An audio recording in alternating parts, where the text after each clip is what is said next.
The Pleiadians, the true story of humanity. Pleiadian Light Forces transmissions, October 25, 2022. Channeled by Michael Love. A special message to the starseeds of New Earth, for immediate planetary broadcast. The Pleiadians often tell stories designed to bring you to higher levels of consciousness. Tonight we will tell you the great story of humanity's true past. There is the mainstream story, and then there is the true and whole story. Telling the true and whole story is why we came to Earth. This data stream is lengthy, so it's good to go back and read this transmission again slowly later, so the light here is integrated. We counsel you to take notes and seek deeper now into all of this. Great one. Many magnificent and advanced civilizations have inhabited the Earth in prehistory. Most of these civilizations were human-like, however, not one of these ancient human races originated on Earth. The wisdom keepers of every culture on Earth today tell the same story of their ancestors coming to Earth from the stars. Millions of years ago, small groups of 5D star nations migrated to Earth, and these first star travelers to Earth are known as pre-Adamites.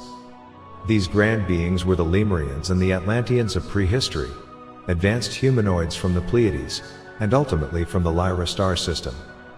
These first humanoid beings that came to Earth were the original terraformers of Earth. They introduced advanced hominoids, ancestors of Erectus and Neanderthal, which would later be DNA upgraded by the Anunnaki into modern Homo sapien humans. These original advanced terraformers and world planners left Earth at different periods, and for different reasons, millions of years ago and returned to the fifth dimension. Some groups in the Sirius star system tried marriage between royal lineages to create a dynasty to unite everyone, but many Lyrans refused loyalty to this new dynasty. Royals of the combined would-be Unity Kingdom moved to their own area of the cosmos and settled on the planet Nibiru, which would shoot out of its original orbit around Sirius C to a path that crosses Earth's inner solar system and clockwise off to an elongated orbit to Nemesis, the somewhat cooled remains of Sirius C. These Sirian beings are the Anunnaki, the Shining Ones. Some factions of this Sirian dynasty traveled to Earth 445,000 years ago in great star ships to obtain monatomic gold and mineral resources to save their planet's atmosphere. The plan by Nibiru scientists and the High Council was to spray crushed white powdered, monatomic gold into Nibiru's atmosphere to create a metallic shield around their planet to deflect the harsh rays and heat of their solar star. These beings from Sirius are a fifth-dimensional human-like race with advanced knowledge, ability, and technology. These beings are both reptilian and human, however, they are beautiful in physical appearance. They are able to live in physical bodies for tens of thousands of years. The telomeres in their DNA never deteriorate, allowing body cells to copy and reproduce themselves perpetually. They achieved long life by drinking the wine of life, fused with their own stem cells, and by eating the bread of life, white monatomic gold powder cakes. The Anunnaki interbred within their family to ensure their royal bloodline remained pure, and these star beings were much taller, larger, and stronger than modern humans. The Sirian dynasty was a structured and rigid group of ETs with supersized egos and dominating personalities. Though they were very intelligent, powerful, and godlike, they often made human-like mistakes. They were frequently in disagreement with and very jealous of their own family members, eventually leading to large Earth wars in those ancient times.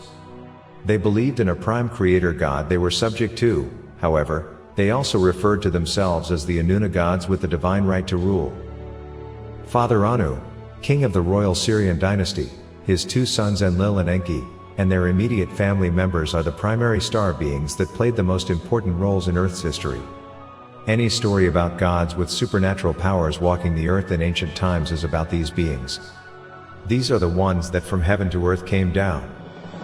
The Anunnaki were meticulous record keepers and passed this habit down to their human hybrid descendants on Earth. They recorded every event that occurred every day on clay and stone tablets. These prehistoric records cover the entire span of the Anunnaki's stay on Earth, several 100,000 years. Unfortunately, many of these stone tablets were buried under miles of sediment during the Great Flood 12,600 years ago, but tens of thousands of these stone and clay tablets have been discovered in modern times. Even so, only a handful of them has been researched and deciphered. The best modern translations are 98% congruent, and these translations tell a fantastic account of what occurred in Earth's prehistory. This story inscribed in stone aligns with ancient historical religious writings. However, the cuneiform stone tablets fill in every missing detail, answer every confusing ancient mystery, and tell quite a different story than most have heard. Several cuneiform tablets describe the first spaceship journey from Nibiru, past the inner planets, through the asteroid belt, towards Earth, and details the first Syrian dynasty landing on Earth. The records detail the use of navigational computers, LCD screens on their ships, plus an onboard communication system that could beam messages back to their home world. These ships were also armed with nuclear missiles, and these were fired to blast a path for the ship through the hammered bracelet, aka the asteroid belt. The first visitor from Nibiru, Alalu, landed on Earth in a grand spacecraft, splashing down in one of Earth's seas, near the land of Mesopotamia. This special place was later called Eden. The space traveler waded ashore in an eagle's helmet, for breathing air, and a fish's suit for protection from the sea and a possible harsh atmosphere. This first Anuna visitor noted, no human-like beings were present when he scanned the Earth. Alalu found himself on an alien planet where he quickly tested the atmosphere and found the air was breathable and the atmosphere was safe. Next, he tested the ocean waters for gold with special instruments and discovered gold was abundant. After reporting back to Nibiru that he had indeed found gold on Earth, the Nibiruan Council mounted a scout mission and headed for Earth. Enki was on board this second craft. After landing and greeting Alalu, Enki and his team used incredible earth-moving and building technology to create the first Anunnaki Earth settlement in 6 days. This first Nibiruan city in the Eden was named Eridu, which means home in the far away. Eridu was created as a lush and magnificent paradise for the Anunnaki, and when it was done, the Anunnaki saw that it was good, and they rested on the 7th day. Eridu is located in southern Mesopotamia in modern Iraq, and rightfully so, is considered the first and oldest city on Earth today. In time, this initial settlement expanded to a full-fledged Earth mission that featured a spaceport, mission control center, mining operations, and even a way station on Mars. Monumental Anunnaki stone cities and mining operations were eventually erected all across planet Earth. These advanced beings were masters of science, chemistry, astronomy, math, agriculture, physics, and magic, plus they were master miners, metallurgists, and architects. They used incredible technical devices called MEs and the Tablets of Destinies, comparable to modern-day quantum computers, complex software, and advanced databases to plan and build their mining empire and cities on Earth. They brought very large and powerful machines and stone-cutting tools when they came that could easily slice off the side of a mountain and leave no debris. They could cut, process, move and fit large numbers of megalithic stone blocks with incredible precision, speed and ease. The ancient stone tablets refer to their power tools. These advanced megalithic builders used crystal lasers and huge diamond cutting machines to cut and quarry granite and other hard stone. Other massive machines were brought from Nibiru to bore, cut, scoop, scrape and grind away huge amounts of stone and earth. Stone softening technology and liquid stone molds were used in many of their structures. Ultrasonic anti-gravity, as well as their own giant crafts, were used to lift and transport megaliths. Some of the foundation stones used in their spaceports and mission control facilities, such as Nippur, Baalbek, Giza, and Mount Moriah, weighed up to several thousand tons to withstand the massive force and the weight of Nibiruan gold transport crafts landing and taking off. Every ancient megalithic and complex stone structure on planet Earth, whose construction cannot be explained today, was built by these otherworldly beings. These star beings were an advanced builder race that recorded intricate details of the building of every ancient megalithic structure and city on Earth. These were all built within the time frame of 450,000 to 11,500 years ago. These massive stone structures were built by supernatural extraterrestrials not only for functionality but as a testament to their builders that would last forever, in stone. Many prehistoric megaliths were also later constructed by the Anunnaki's giant offspring, which feature very tall doors and rooms. Moving these huge stones around and reaching high places was like child's play to them. Megalithic Anunnaki spaceports, mission facilities and Anunnaki palaces were constructed on every continent on Earth by the stone builder race, and many of these are still standing today. These mind-boggling megalithic stone structures are direct modern evidence of this advanced prehistoric builder race. These ancient Anunnaki stone structures include Sacsayhuaman, Ollantaytambo, Machu Picchu, Tiwanaku, Pumapunku, Teotihuacan, Chichen Itza, Angkor Wat and Borobudur in India, Stonehenge, Easter Island, Yangshan China, Asuka Japan, Gornaya Shoria Russia, Malta, Nazca, Göbekli Tepe, Luxor Egypt, and Petra Jordan, to name a few. Tens of thousands of these gigantic structures have been rediscovered in modern times, and 90% of them are still buried in the earth and the oceans from the Great Flood. All the stories in ancient religious writings, including Christianity, Islam, Buddhism, Hinduism, and Judaism, are accounts of the Anunna. Each of these ancient religious writings was fully derived from the much older and more detailed Anunnaki cuneiform records, and down through the ages, mankind intentionally censored and edited versions of these writings to reflect what is presented today to conceal the truth. The Hebrew Bible is one example of this censorship and editing. There are numerous critical mistranslated words, and the majority of the original story was left out of the public's view. The most glaring mistranslation is the use of the word God in the Hebrew Bible. The original and correct word here from the ancient tablets is Elohim, which means plural gods, not just one God. Also, the ingenious plan to change and cover up the original story obviously was not given much thought, as the verse below illustrates.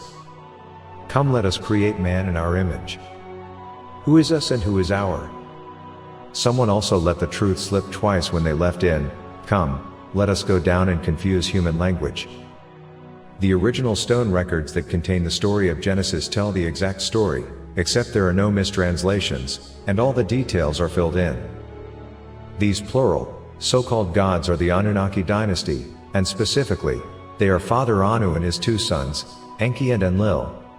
At different points in the Bible, the word God refers to one or more of these beings and, in some cases, their immediate children, siblings, or spouses.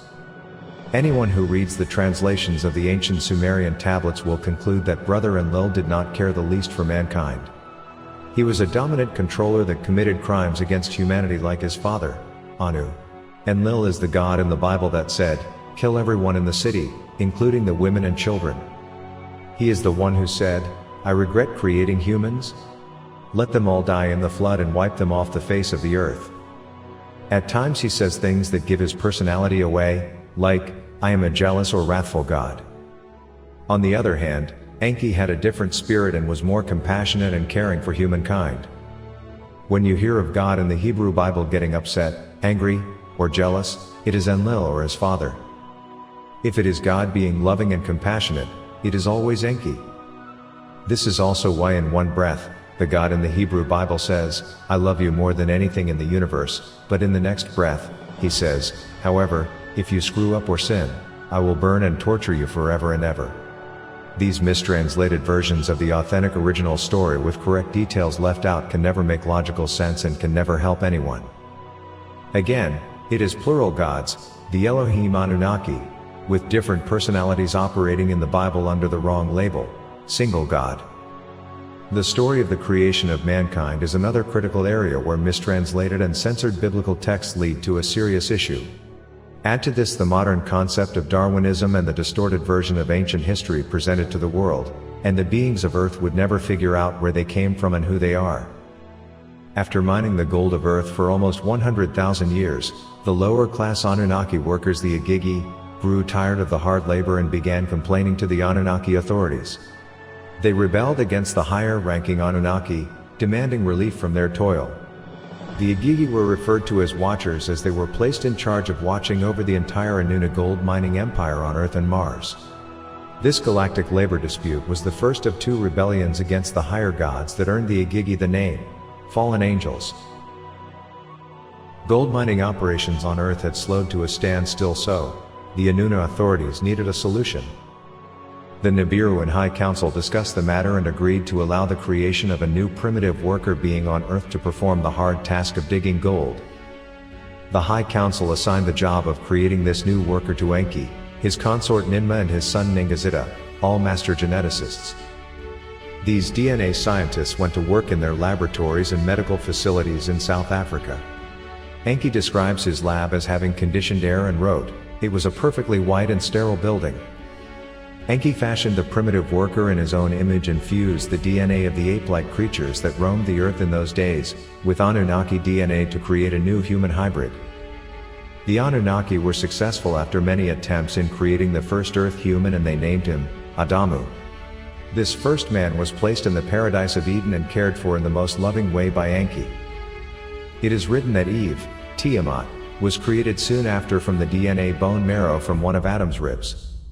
These earth humans were later given the genetic ability to procreate so more workers could be automatically created. The original goal of the Syrian creators was to have a barely intelligent worker that could use tools, be easily controlled, and follow orders.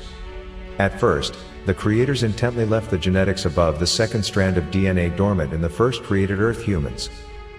Though the overall goal of creating humans was to be servants and a workforce for the gods, the ancient tablets say Enki had a loving, emotional connection to his human creation. He described them as his blood children and cared for them as such. There were numerous events after earth humans were created where Enki took care of them and protected them from the indifference of his family.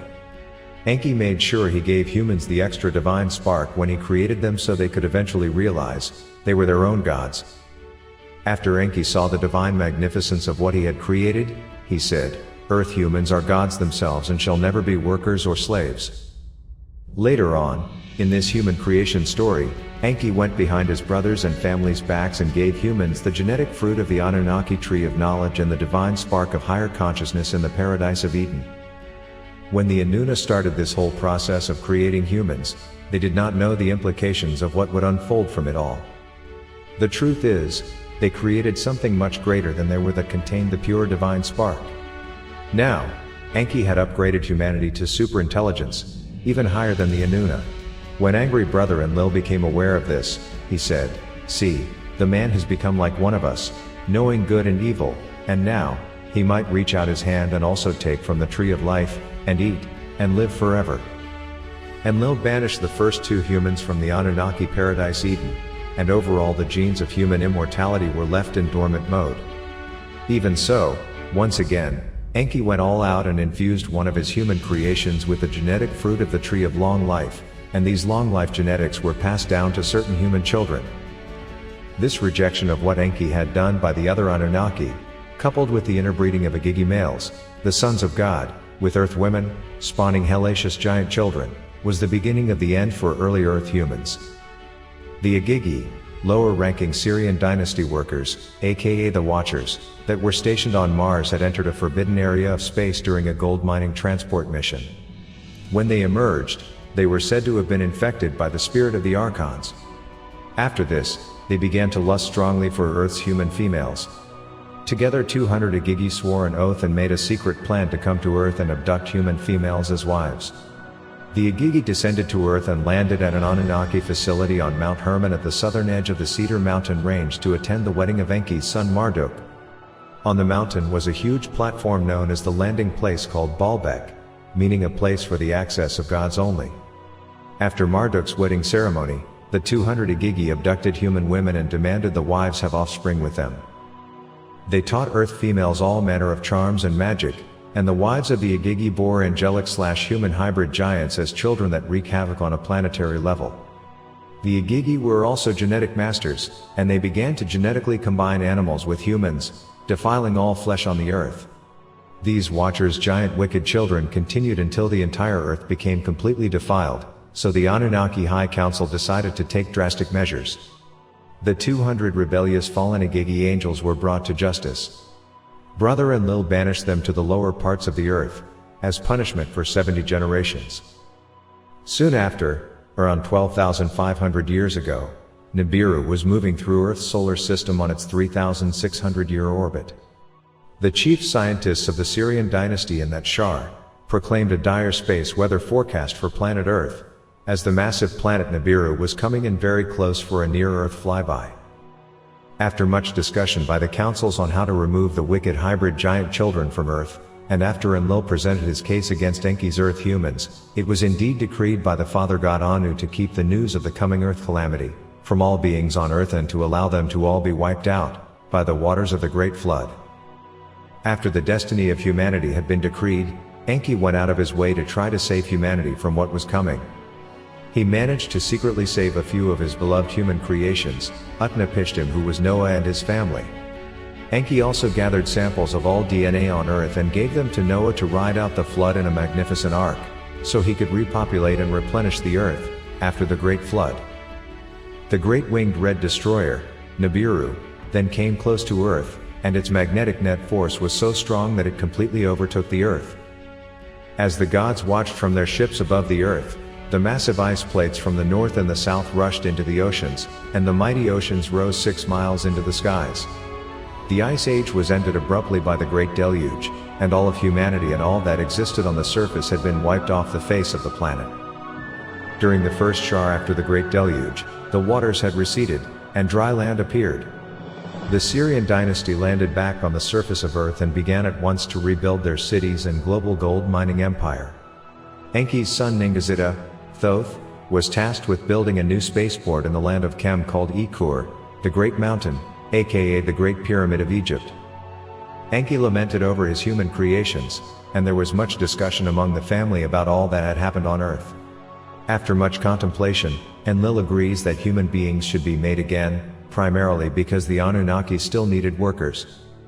It was agreed and established by Father/King Anu that these new Earth human creations would be less fertile, have a shorter lifespan, and would be less conscious than their predecessors. They wanted to make sure the new Earth humans would never know the story of what had transpired. It was also decreed that the divine right to rule would be handed down from the Syrian dynasty to hybrid human Earth rulers. Anu agreed to give these human hybrid kings all Syrian knowledge for building an advanced society on Earth. The issue is these human kings would still have to answer in full to Senior Anuna back on Nibiru. Enki's other son Marduk felt treated unfairly in this whole Earth mission because he was always rejected or overlooked as a leader on Earth. He became very bitter about this treatment and decided to seize power. These star beings were often worse than humans when it came to war and frequently battled against their own kind, with terrible destruction being the result. Infighting increased among the Syrian star family, and a great war broke out on Earth between Enlil and Enki's families, where weapons of mass destruction were used in the Sinai Peninsula at Sodom and Gomorrah that took many lives on Earth. The Syrian dynasty eventually left Earth and left their human hybrid bloodline kings in charge. The Watchers of Mount Hermon had been released from their 70 years of punishment, just before the Great Deluge. After the deluge they were given a chance by Senior Anunnaki to redeem themselves. The Syrian rulers assigned them the task of assisting the new human kings in taking care of Operation Earth. These fallen angels and ex-criminals were still under probation and close watch, and to make sure they could not escape Earth, an energetic field was placed around the planet so they could not escape. These fallen beings decided that since they were imprisoned on Earth, they might as well take over the place and create a nasty playground for themselves.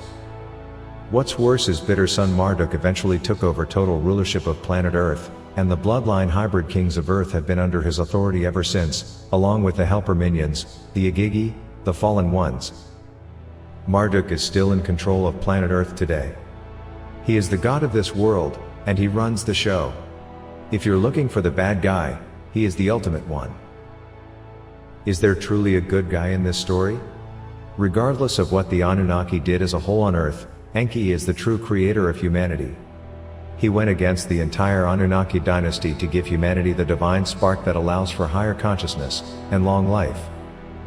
Since the Anuna are of the Sirius star system and descendants of Lyran humanoids who had a general benevolent nature, not all Anunnaki had bad intentions toward humanity, and Enki was the prime example. Enki nurtured his first creations, Adamu and Tiamat, in Eden and stated they would not be slaves to anyone. When Enlil threw these first humans out of Eden, Enki placed them in another paradise. What's more, if Enki had not intervened on humanity's behalf with Noah during the cataclysm of 12,000 years ago, there was a chance that modern humans would not have existed. Enki nurtured his second, upgraded creations, Adapa and Titi, and taught them all of his sacred knowledge. In every situation, Enki showed mercy and gave the benefit to others. He was the best father to his children and gave them the highest love even when they were not behaving well. Furthermore, after Enki created the first human, He became personally and emotionally involved with his creations and quickly changed his position about the slave agenda. We always give Enki some credit because he was a benevolent being who compassionately cared about humanity.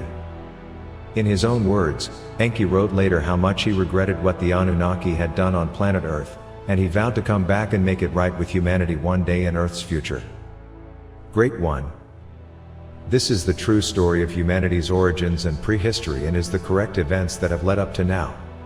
The story is bittersweet and may be hard to hear, but it is the truth and something that everyone must investigate on a deeper level and come to terms with. The Great Question. Since Marduk is still running the world today, how does humanity break free from this long period of manipulation and deception? The plan for this world has always been to keep humanity in the dark, with no information, so they will never be aware of anything. Enlil himself said, "An educated human is a dangerous human." He knew that if humans were ever to wake up and see what happened to them and what is still happening to them, the game would be over. The Great Awakening is occurring on Earth now, however, humanity needs more information presented to them until the full truth is realized. Many master teachers on the planet today work hard to bring the true light to humanity. These light beings are doing the most important work that can be done to assist humanity. It is critical that one does in-depth research into what truly happened in ancient times so one can see for themselves and bring this light to others. It is the destiny of humans to be filled with the light of consciousness, becoming free and sovereign beings, forevermore. The universe has its own way of dealing with all of this, and at just the right moment, it will send a powerful wave of light to Earth called the Great Solar Flash that will fully illuminate the conscious awareness of all beings on Earth. At that moment, every truth shall be known. In the coming weeks and months, you will see the issue of what occurred in Earth's prehistory coming more into the forefront of human consciousness. There will be much public discussion about this topic, but this is a good sign and is required until the truth settles. Regardless of what happened in Earth's ancient past, you have the divine spark of divinity within you. You are becoming fully conscious of many new things and have evolved your soul now to a much higher level. You are now finishing your job of becoming all you are, and when you are done, you will be gloriously triumphant. The light is truth, and this truth is all freedom. Feel free to share your thoughts about what we have said. Share any experience you may have had, and let us know how you are doing on your great spiritual journey. Godspeed. Michael and the Pleiadians. Special credit and acknowledgement to the Earth Alliance, the Atla Ra, the Great White Brotherhood. 5D Earth Project Ascension blog. www.5dearthproject.com. A recommended source for high vibrational monatomic Andara crystals. www.andaraenterprise.com.